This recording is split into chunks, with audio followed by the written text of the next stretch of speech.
Il semble évident que la situation politique ayant suivi le coup d'État de 1991 a engendré un chaos dans bien des secteurs de la vie nationale, et plus particulièrement dans le domaine politique. Le spectacle d'une cinquantaine de candidats à la présidence est vraiment décourageant.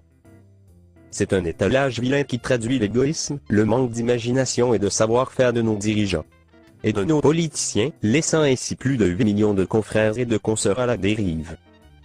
Une organisation politique saine avec des règles du jeu précis est une condition nécessaire et obligatoire pour le développement d'un pays. Ainsi nous proposons une approche simple, objective, neutre, et ouverte à toute recommandation et changement jugés nécessaires par les acteurs intéressés. Il est donc prévu d'aboutir à la création et à la consolidation de 3 grands partis politiques à la fin du processus. Des rencontres de partage d'opinions et d'approfondissement du processus, devant aboutir à la formation de ces 3 partis, seront prévus respectant un calendrier bien élaboré.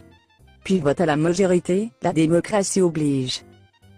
À l'arrivée, on aura donc un parti de droite à tendance libérale, un parti de gauche axé sur des programmes sociaux, et un parti du centre, ouvert et pragmatique.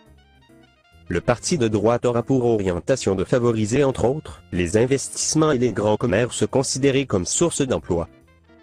Ce qui revient à développer et favoriser un secteur privé fort bien encadré, sécurisé et compétitif. Le parti de gauche aura pour mission de favoriser un secteur public fort en s'assurant que les acquis sociaux sont bien sauvegardés et en promouvant l'intérêt des communautés. Le parti du centre fera l'équilibré entre les deux. Un processus limpide et simple est envisagé pour procéder à la formation de ces 3 partis politiques.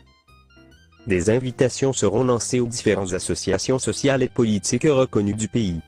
Chacune d'elles devant envoyer un membre à chacun de ces partis en formation respectivement. Le nombre de sièges à pourvoir dans chaque assemblée sera aussi défini à l'avance. Un pourcentage de sièges sera réservé au grand public. Le lieu de rassemblement peut être le même à raison d'1 ou 2 rencontres par semaine pour chaque groupe. Les débats seront dirigés par un panel de modérateurs à changer selon les circonstances. Les débats concerneront respectivement les aspects les plus importants pour l'avenir envisagé, à savoir la politique, l'économie etc. Les règles du jeu pour ces débats publics seront fixées à l'avance et seront respectées avec civilité. Après la période prévue pour ces débats, probablement quelques mois à 1 an, il ne faut rien faire dans la précipitation. Des séances électorales seront prévues pour élire un responsable pour chacun des domaines clés discutés dans ce programme. L'élu pour les affaires politiques sera naturellement le président, le secrétaire général ou le facilitateur de son groupe.